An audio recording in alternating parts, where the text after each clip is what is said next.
Hi, I'm Nicolene Peck, and I teach parenting, relationships, and family communication. And in this video, we're going to talk about how to discipline your kid with 3 easy steps.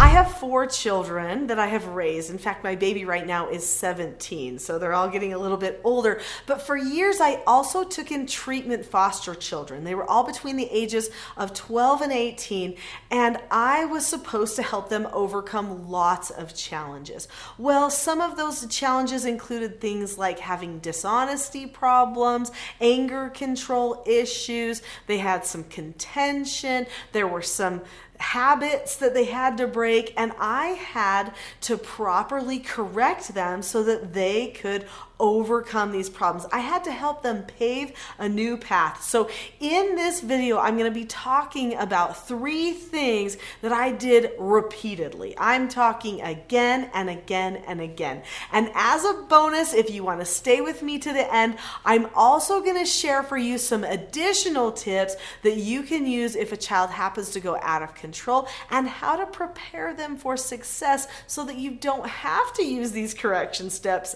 as often. Step number 1 is to describe.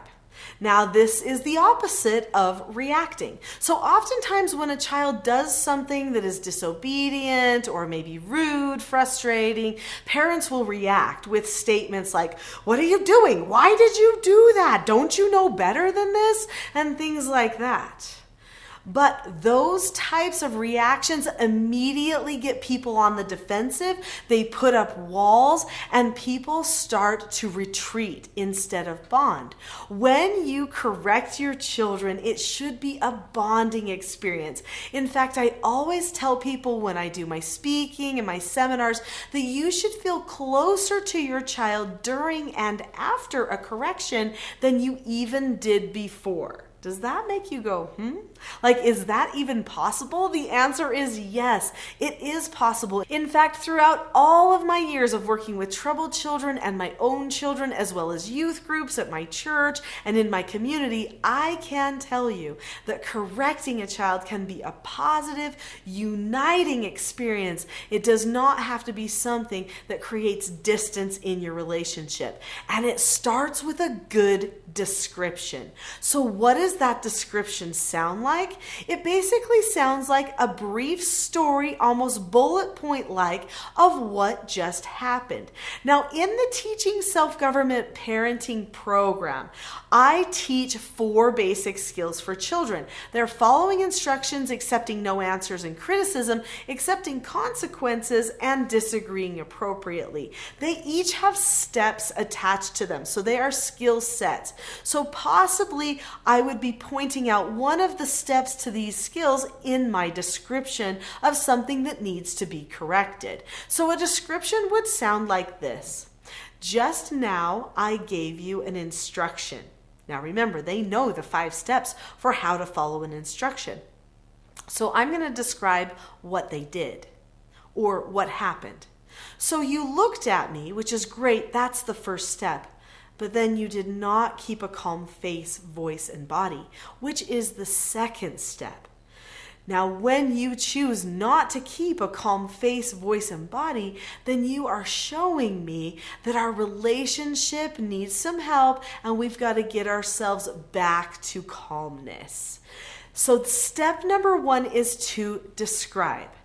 So that brings us to step number 2. Before I get to my next steps and my bonus, click that subscribe button. You are going to want to see other videos on this channel. I talk about calming children and calming ourselves. So many things that you might find useful as you are working on improving your correction skills. Step number 2 is to explain what the child should have done. Now again, you see there is no emotional reaction in any of this. It's all very logical. In fact, there's a reason for that. If I stay in the logical prefrontal cortex part of my brain, then guess where my child will start to go? to the logical prefrontal cortex part of their brain.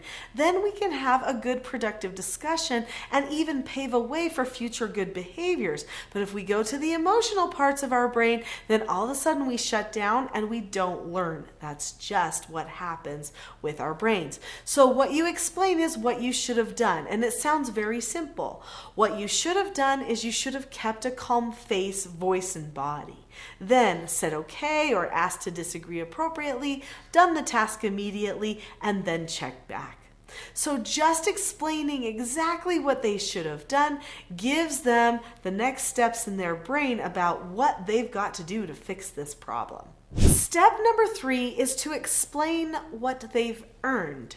Now, I know that term may seem unusual for you, but when I talk about what a child has earned or chosen to earn, or maybe just chosen, I'm talking about the negative consequence.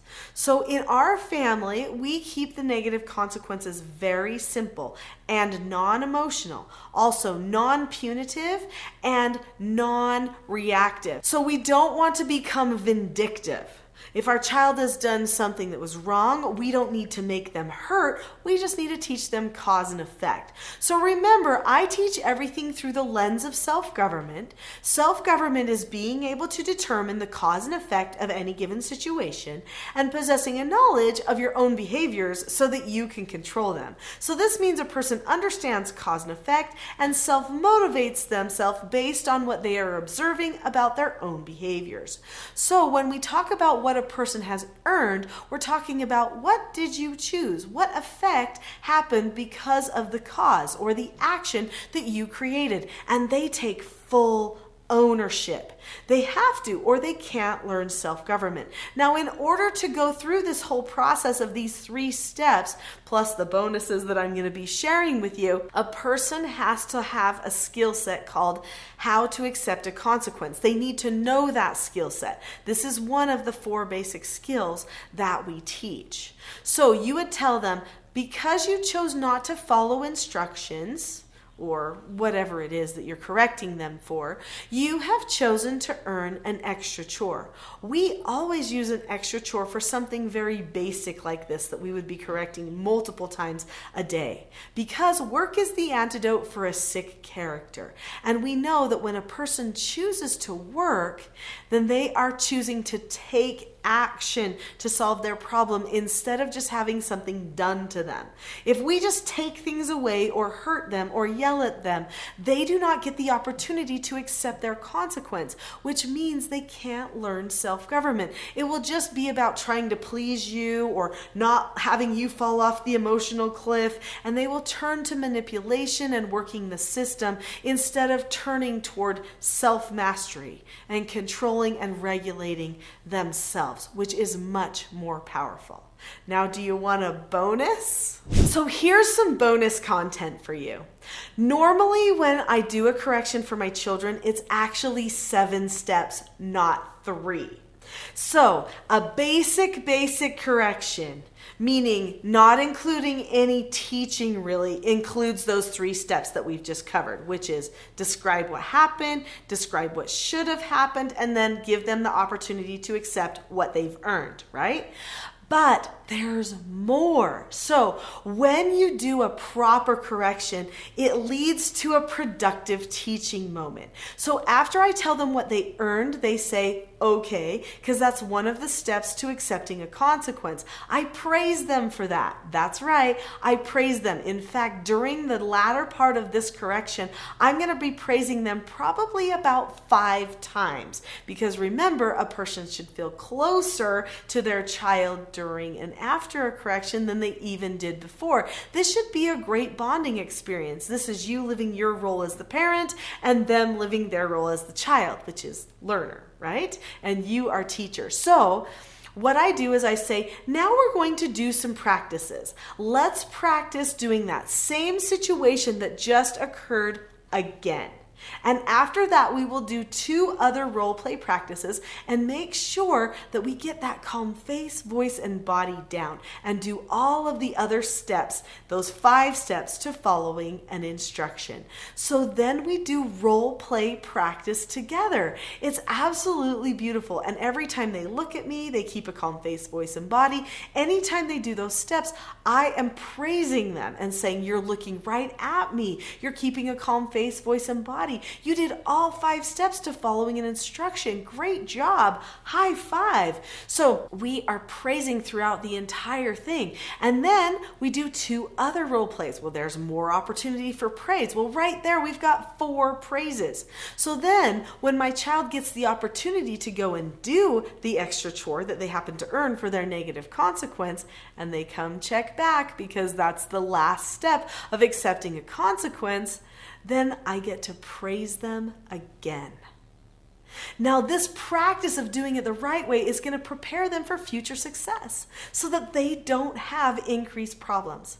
Now, I know there's somebody out there watching this who's thinking, yeah, my child, no way are they going to do that process. They go out of control like this fast. Well, I've got additional help for you there too. I have an entire course. It's called the Teaching Self-Government Parenting course. It's on my website, teachingselfgovernment.com. And in that course, I talk about the rule of 3. I talk about helping children get through their intensive teaching moments. So I teach you the skills that you need to get them to a place of calmness. Now, below this video, there is a link to the Calm Parenting Toolkit. And if you click that link, it will take you to the Calm Parenting Toolkit on my website, and you can have that for free. That is like a first course. Before you get to the main course, it will help you nail down some of that calmness, and it will teach you a little bit more about some of the steps that we've been talking about and others. So be sure to click on that link below, and I will see you at the Calm Parenting Toolkit that you get completely for free.